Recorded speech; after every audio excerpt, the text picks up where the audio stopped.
ما تنظف الا طال عمرك الطبينه بينظف الناخم، تنظف طال عمرك الضوء، كل شيء ينظف لا اشتغلت الضوء، وهم الناخم بعد يستنفع منها الضوء. شفت الضوء ذي؟ ايه ذي طال عمرك ما لها مثيل الا اللي يصلي ويصوم يتصدق ويغتاب الناس ولا يبر والديه يعق والديه. شفت عمله زي ذا، شفه رماد يصير فتاه رماد ما من فايده. شو يقولون الضوء ما تورث الا رماد، هذا شغل العاصي عرفت؟ ضايع يعني شغله ما من فايده. مو لك لا تروصها تورث رماد تورث ذهب. واو نفس الاعمال الجمهور. اي صحيح يصلي ويصوم لكن لا قاعد في المجالس جاب ثروه فلان، هذا فلان فري، فلان سجنوه، فلان كل فلوس ذاك، فلان طق ذاك، فلان عنده، فلان ما عنده. بس هذا هي شلك شمالك ومال الناس. لا قاعد تحشم روحك واحترم لسانك، ما عليك من غيرك، مالك خصفه غيرك.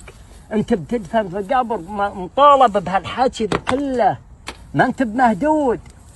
اي كل شيء يشهد عليك وكل شيء الله يعافي عنه الا حقوق الناس من الكلام ومن الفلوس، ولا كل شيء سامح عنه الا حقوق الناس من درام ولا حتى ولا.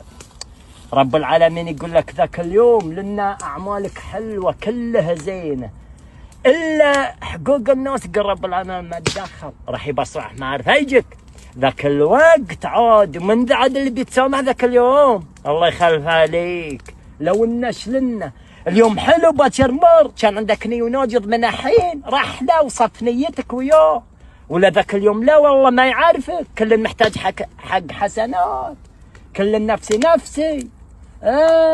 بامكاني يقول ابي نص حسناتك كلها، ما تقدر تقول شيء ذاك اليوم. لا بغى حقه منك بالصف وانت حي احيل مدام انك حي.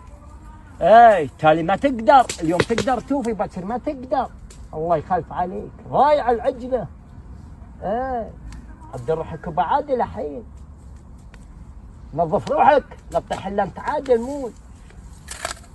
انت الله العوي عدال الدنيا شوي، عدال الدنيا شوي يا ولد عم.